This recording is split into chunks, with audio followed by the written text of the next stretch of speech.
figuring this out as we go based on what you all picked. So I'm Slominski. I'm a postdoc in the Biological Sciences Department.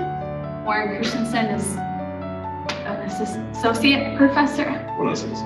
Yeah, you've made it. He's made it in the job world in terms of what I've been in physics in School of Ed. And we're here to talk to you about different things that we've had experience with. We've kind of been using different tools, I think. I have been teaching larger courses, you know, like A&P is hundreds of students, intro bio, hundreds. I did it in the hyflex world, in the face-to-face world, and I've taught fully online. So that's kind of my background, and that's kind of what I've looked for tools that can meet those needs. What's your teaching? I teach large lecture introductory physics courses, also taught a number of upper division courses, and I've used these things in very small classes in sizes of 8 and 10, so it can be very useful as well. Yeah, so we've got some different experience that hopefully you can find something meaningful to pull from there as far as questions. I know we didn't want to talk a ton about formative assessment, but I just want to highlight that one of the great things about formative assessment is that it gives us feedback in real time. So in contrast to summative assessment, right, we're learning about students learning their progress during the learning event. So this idea of asking questions that give us good insight into what students know or be able to do, and it gives students the opportunity to say, hey, I didn't get that right. I better figure this out before the exam or whatever. That's really what we want to lean in with this formative assessment and think about its utility in terms of feedback and an opportunity to practice. And we know from the literature that feedback and formative assessment paired with that feedback, especially if it's meaningful feedback, not just like, good job, you got it right, but corrective, something that tells students what was especially good or what could be worked on or what could be improved for next time, that is a really powerful tool for student learning. Well, I mean, starting with the high-tech tools, clickers, I have an example of a clicker question, right? So something that you've probably had some familiarity with. Clicker questions give us the ability to kind of have student responses be on record if you're wanting to give points or if you want to just keep track of students at an individual level, have that integrated with Blackboard. Clickers are a tool for that, right? You can still do a lot of different kinds of questions with clickers. This is a pretty standard clicker question you might see in an intro bio class. Setting up a scenario, having a picture, having a student basically predict which way the glucose is going to move. I get my responses, right? Students, maybe I told them the right answer, maybe not, depending on how students perform. I maybe send them back to the clicker groups to work on it. But this is probably our standard thing that most of you have seen or are familiar with. Another option that can be really opening up a lot of different opportunities are Google products. So this is a screen grab of a Google slide that we had, actually Warren and I took this class together, had students work on as part of book clubs that they read in our class. We had students in breakout groups and discussing, this, if you can't read it, it says, what are the pros of giving patients legal ownership over their cells? This is what are the cons? What is one lingering question you have about how scientists are able to grow cells in culture? So this would be a Google Doc that students would be working on, filling out while they're in their breakout rooms. And so from this, I'm able to see in real time, you know, instead of just popping into the groups one by one and being like, how's it going? And maybe I catch one person talking. This is a way for me to kind of still do that thing, popping in and out. But I can take a step back and I can see, okay, everyone's saying these two things. I want to make sure that I address these other things when we get to the whole group. Or, okay, a lot of people have these questions. Either I'm going to work on getting those questions prepared for the next class, or maybe I'm going to pull up a quick YouTube video while they're in their breakout groups. But it gives me kind of this space to make a plan while students are working and filling out a document. So Google Docs is a great way. Google Docs is a great tool for that. Google Slides. You could also have students working on their own slide. Just drop this in a chat, or you could have a continuing document that students work on throughout the semester. There's also diagrams.net. We've had students make models in class through that. And all of those kind of share that property of collaborative abilities across students and with the instructor. And then what you've seen at the start of today are free polling softwares. I leaned into that in a couple different classes. So these are different than clickers in that you noticed you kind of answered anonymously, right? Like, I have no idea who voted what. This is an example from class that we asked students their most reliable source for COVID information. And so we gave students a moment to talk. We gave them these options, and luckily they came up with this answer, right? But this is a little bit different than some of the clicker options.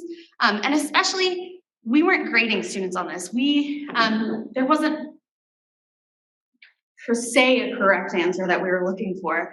We really wanted to use this as a conversation starter and to see, okay, do we need to tackle Facebook first? Or do we get to spend our time really talking about what is a peer-reviewed journal and helping students kind of get to the different kinds of literature. So this gave us an indication of, okay, our students know that Twitter and Facebook aren't going to be the most reliable sources. We can skip those slides that we have prepared. Here's another version. These are the Menti polling software. So it's free. You can have a paid membership. If you have just the free membership, I think you get like 4 slides per presentation. But you could also make a lot of, you could do a lot of different presentations and just move through them through the course of a day. So you could, in theory, ask oodles of slides. It looks more dynamic in real time, but these is kind of an open response. Students can type in their answer, and these actually like scroll up, and you can slowly read all the different answers that students give you. This was a question I asked if you have a data set with a standard deviation of 0, what does this tell you? And yes, I could have done, a standard like A equals this, B equals this, C equals this. But this was a non-science major class. I had no idea what they were going to say. I didn't know what their background would be. I didn't know what kind of knowledge they were bringing in. So I thought this was a really good way to kind of get authentic ideas. And it gave students the space to say, like, I have no idea. I didn't pay attention when we talked about standard deviation. I don't know what you're talking about. So I just pointed out kind of the different kinds of responses this generated. So we have that, I don't know, that a student felt safe to just be like, I don't know. Some students said there's only one value. Someone said not enough information. So that's something that maybe I wouldn't have thought to put in an A, B, C, D category. So this is something I can directly address and say, oh wait, actually you do have enough information, here's why. And then a lot of people saying that they're the same or they're equal. So just to point out the different kinds of responses you could generate, there's a lot of different, you could have students agree and disagree. You could do more traditional like A, B, C, D things. This works great for like calculations. If you don't want to give students that starting point, right, of these are your 4 values. So I'm kind of telling you already some clues. If you want to get a blank slate for 200 people, this might be a good option to get that. This is something I just learned about a couple days ago, actually. Slido is a polling tool that's integrated with Google Slides. So if you're using Google Slides and you wanted to have a polling tool kind of smoothly working with that, there's not as many options, I think, but it worked really seamlessly in a presentation I gave last week. And yeah, so this is a question that I asked about where a receptor versus measurement would be. But it's the same sort of thing. It's free to do some. If you want to do a lot of questions per slideshow, I don't think the memberships are like horribly outrageous. And I don't know enough about like university structure to know how money works, but so you can figure that out, I guess, if that's something you want to look into, a paid membership. But there's a lot of options for free. Poll Everywhere is another one you maybe have heard about. right? There's Zoom chatting, there's Zoom polls. There's lots of other things that we can use for formative assessments that are high tech, right? Like Top Hat. I know that's really popular in the biosciences world. But these are some of, I think, my favorite things to use for in the moment, fast, that I can respond to right away. Things look different if I'm doing a homework assignment or something that's a longer activity. These are quick tools that I found useful for large classrooms. And whether or not I want to keep track of who's responding, that will kind of dictate what choice I make. Warren uses something. I'm gonna go back a little bit. This is awesome. Yep. But yeah, Warren's gonna talk about low tech. So we're gonna do a couple things at once. So what we're gonna do is I want you to use the colored card in front of you. And the way you use this colored card is that you fold it vertically and then horizontally on the white part, the seam, if you will, between the four colors, okay? Good job. It's interesting to see who folds hot dog first versus hamburger, but you know, we're not here to judge. Okay, everybody got it all folded up? Awesome. So what you're gonna do is you're gonna fold that now with those four creases. You're gonna be able to fold it to any one color at a time. And I want you to vote on who the starting quarterback for the Bison is going to be this fall, or expected to be. Can we double check? I don't think the answer's up there. I was gonna say. I can't remember who couldn't remember who transferred. Who transferred? Who is the I transfer? think it was Quincy Patterson. But okay, everybody's voting, right? Okay, this is great, just vote. Okay, so I can look at the room right now and I see the majority of answers are A, right? And so that's fine. I see one B and one C, and that's also interesting. I would not normally like point all of that out, but now I would say something to the class like, awesome. Now talk to your neighbor and discuss with them about what they think the right answer is. Convince them that you're right and they're wrong, all right? Go. Okay, can everybody re-vote, please?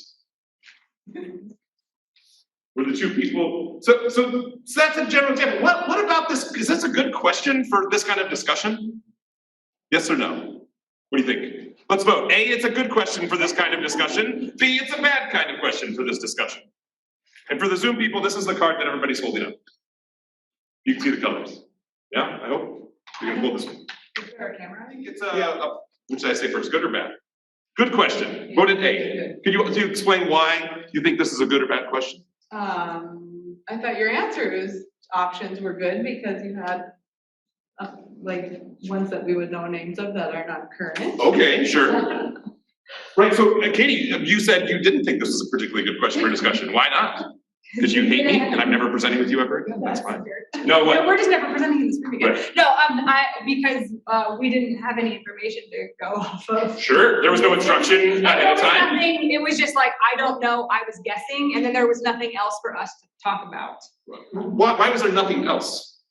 Because we had no information. I mean, this is a question that you either like know the answer to or you don't know the answer to. There's not a lot to discuss. Do you know who the quarterback is? I think it's Quincy Patterson. Didn't he transfer? There isn't a whole lot to discuss in terms of learning and understanding ideas. But you just saw in principle how it's kind of supposed to run, at least with the cards. And this works for a lot of other technology things as well, in terms of how you apply. Yeah, it's kind of a factual question. There's a lot of other names for it.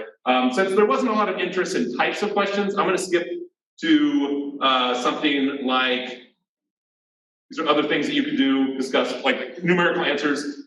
You are maybe familiar with this concept, but you're standing by the railway track with a lever, which will divert the trolley onto a different track. A trolley is coming.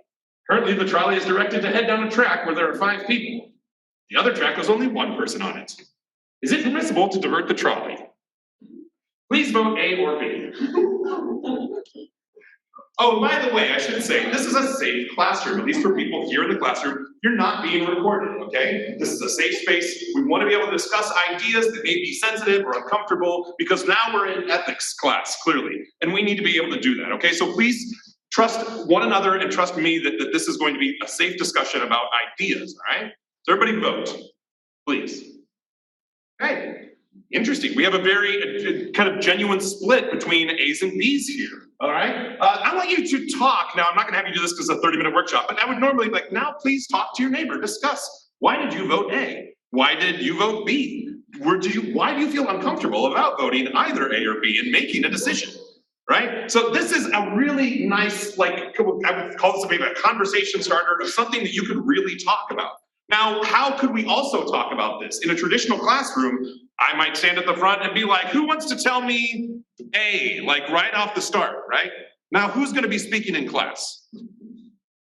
People that feel comfortable speaking in class, right? And traditionally, that's gonna be people that look like me. You're going to hear white men talk loudly more often than not, right? And that does not raise other voices. What we can do though, by allowing time to discuss, it's like my favorite thing to do with anything ever, is like, please talk to your person next to you for a few minutes, and then we can generate ideas. Someone that might not feel comfortable speaking normally in a large classroom might get that chance to, well, I had this idea that I was thinking about, and someone else can be like, that's a super good idea. You should totally say that. Like, that sounds really good.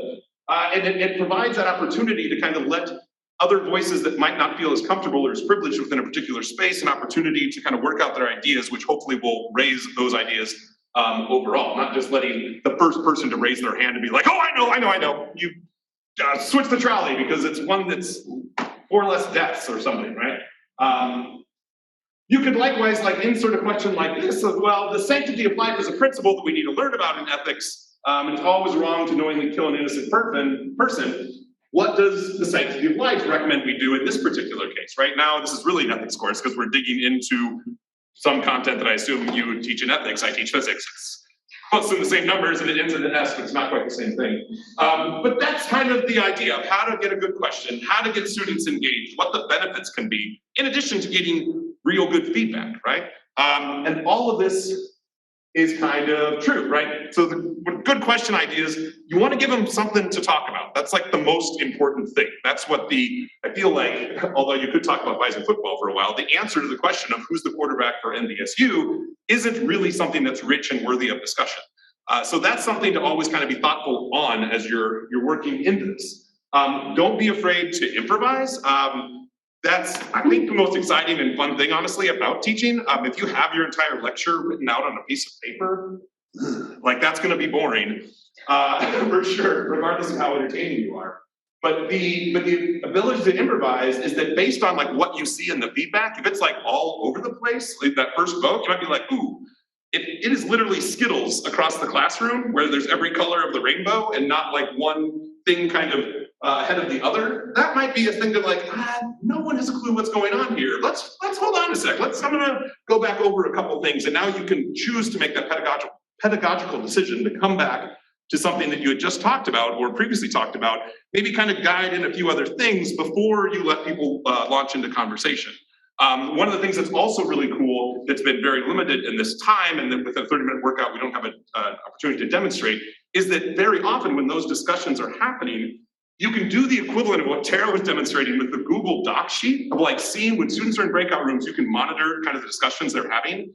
But instead, you know, in the olden days, we would come around and just kind of like listen and be like, oh, can you say more about that? Like, that was so cool. Like, that sounds really awesome. And what do you think about that, right? And you can really direct individual conversations, which is tricky when you're one instructor in a large classroom, but that's why we should all be using the Learning Assistance Program. If you want to know more about that, talk to me later. You can make use of current lectures. How are we on time? 5 minutes. 5 minutes, okay. You can make use of current lectures. Like this used to be the slide I'd given fluids to talk about the different types of fluids that exist. But instead of taking all that time to talk about those fluids, I can change it into a question to ask about, all right, which of these are fluids, you know? And now I don't even have to say anything, right? It's just immediately a question and a conversation that we're having. So what else? I think that's it. Oh yeah, so any other tips? You can share with your students what you're doing and why. Like I did that super briefly, but you do take a lot more time to talk about what this is doing for you in your classroom. Not that they just have to do this thing, but it's really helpful for you as an instructor to get feedback on what they understand, and so you can help instruct them better.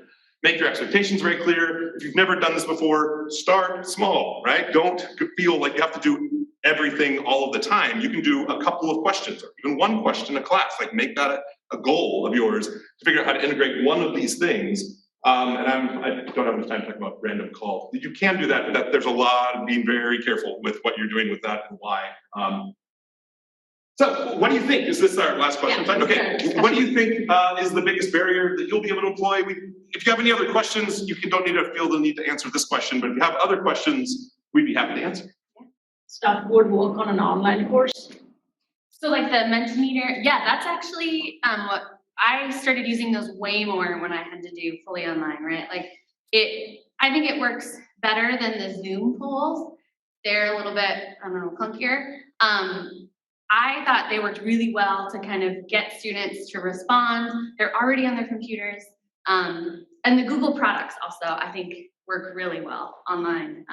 So I think I use those even more in the online platform, since you can't do things like the voting cards. By online, are we talking about remote synchronous? Yeah, that's Yeah, why sorry, I remote was about to synchronous. say, it is not going to be synchronous because it's Yeah. asynchronous. If you were asynchronous, you could, the Google products would probably be a really great thing. So that's something that, that's not quite as in the moment, right, for you to respond right away, but you could have students work on a Google slide.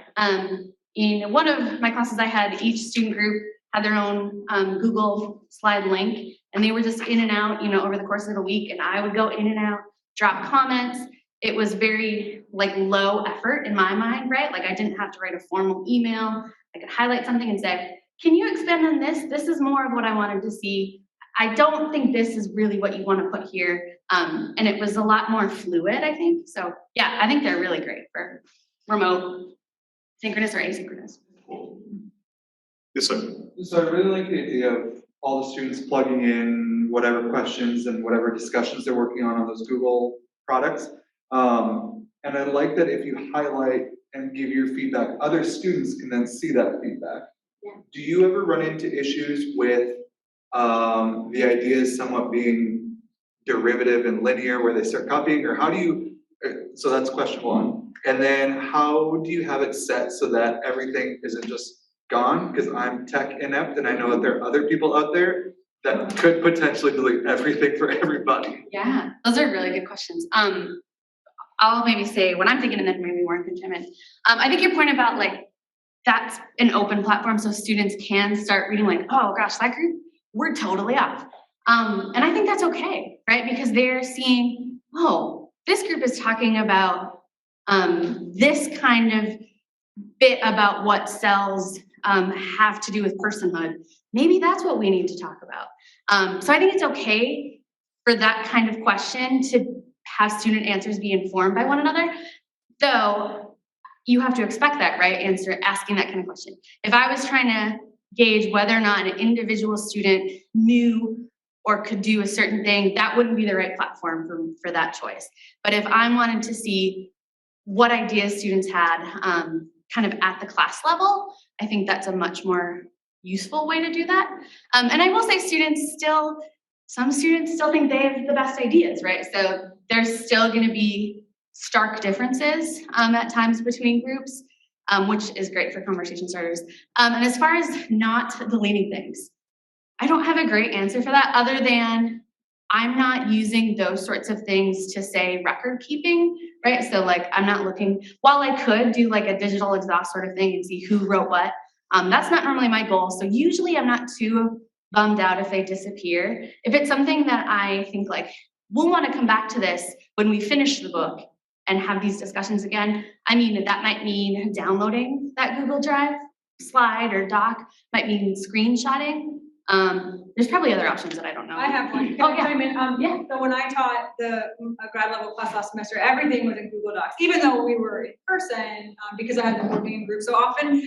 I had if you want to call it a sandbox folder that was mine, that was the meeting notes for that day, and I would paste things over as we did them. And at the end of class, I would put that all into my document. And even sometimes during class, if we were talking about things that I didn't want to get deleted, I would copy them over to my document that none of my students were in, because while I trusted them very much, every now and then, when you see you're in a Google Doc and everything suddenly is highlighted, I'm like, don't push the wrong button. And so I have a actual folder for that class, and then I have my sandbox folder for that class where every day after class I was backing stuff up. So I did have it. The only time that's ever really gone bad for me was during a faculty training where they didn't know how to use Excel and were deleting everybody else's stuff. So that's a true statement. Sometimes it's important to look with it. Yeah, absolutely, right. I have a question, if you have time for one more. Sure. Well, what do you two think is the biggest barrier? Like if you could give us one piece of advice if someone wanted to try something new for the first time. Yeah. Come on, getting hard. I think the biggest barrier, the biggest barrier currently would be hyflex learning that gets in the way of stuff that doesn't work as well. It doesn't work like nearly as well. Your students online are having a very different experience than your students in class. You can't do both because both groups are going to suffer. Apart from that, it's really building that trust with your students to really know that it's okay to even say, I don't know, when you ask them a question. If you walk away with this with one idea about how to get students engaged, I learned this somewhere, it's not mine, but class time is for learning, it's not for knowing. And so there's no evaluation happening in class until it's time for like an exam. Then it's time to know. So class time is for learning and tests are for knowing. And so like really making that explicit and working that again and again. I don't teach physics for the first 2 days of my class because I'm building capacity to make it work the rest of the semester. Sorry, that took a while. I would say definitely the tech bit, like you just saw. If I could control that, right? Like that would have worked a little bit differently. It would have been a little bit more seamless. But outside of, being flexible with HyFlex world, I think time. These things take up a lot more time than just standing here and going through my list for the day. So recognizing that I'm gonna need to be flexible and be adaptable as the day goes on, I think. And responding to feedback, if I'm like, oh gosh, they didn't know this at all. I thought we covered that fine. Quickly adjusting, and then that takes time. So I think those are my answers, Katie. Great question though. Yes. Thank you all so very much for coming. Appreciate your participation. Take that colored card home with you, please do. And if you want the actual PDF of it, you can let me know. I will send you the PDF so you can print out copies of it. Maybe that'll be a reminder, you'll see it later on and be like, oh, maybe. The nice thing about cards too is they don't run out of batteries or ink.